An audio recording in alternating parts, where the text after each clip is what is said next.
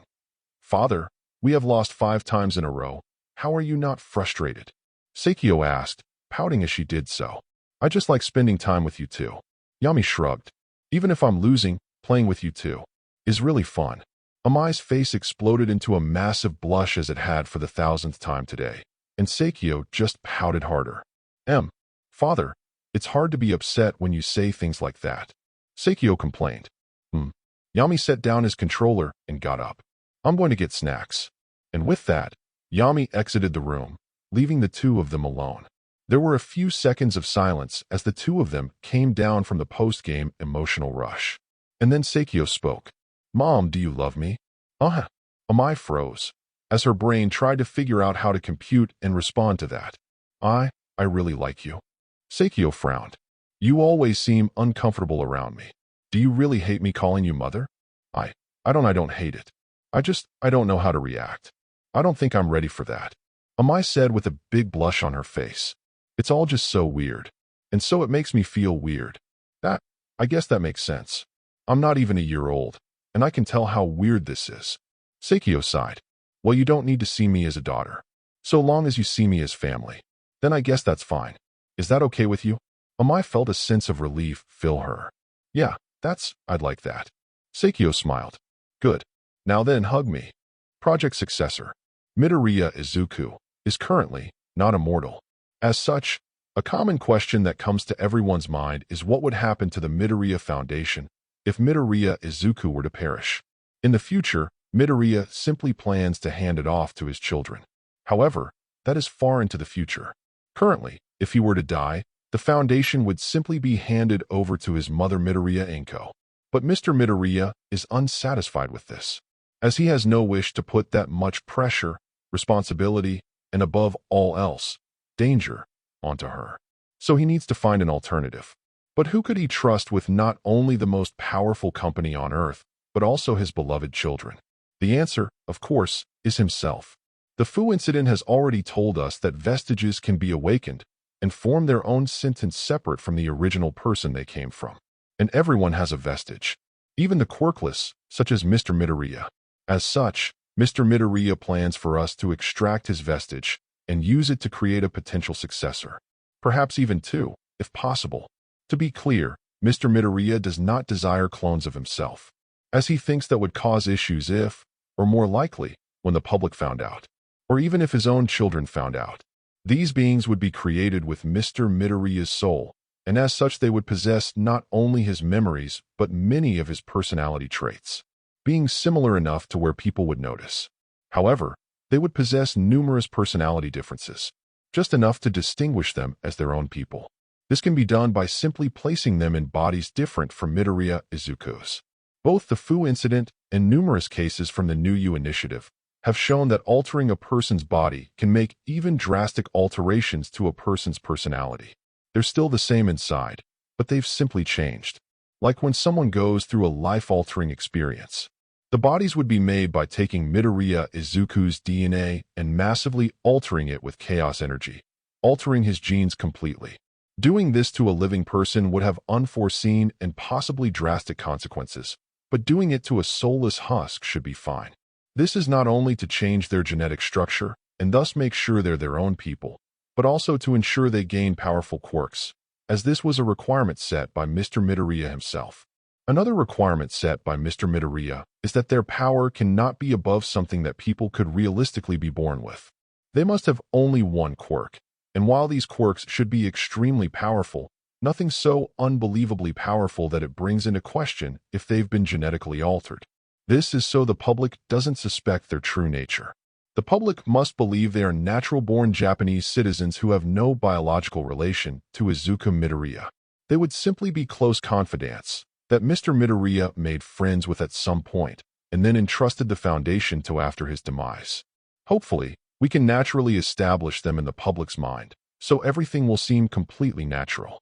Currently, we have already extracted Mr. Midoriya's vestige and turned it into remnant, but a few things are currently holding up the project. Firstly, the bodies will take some time to perfect.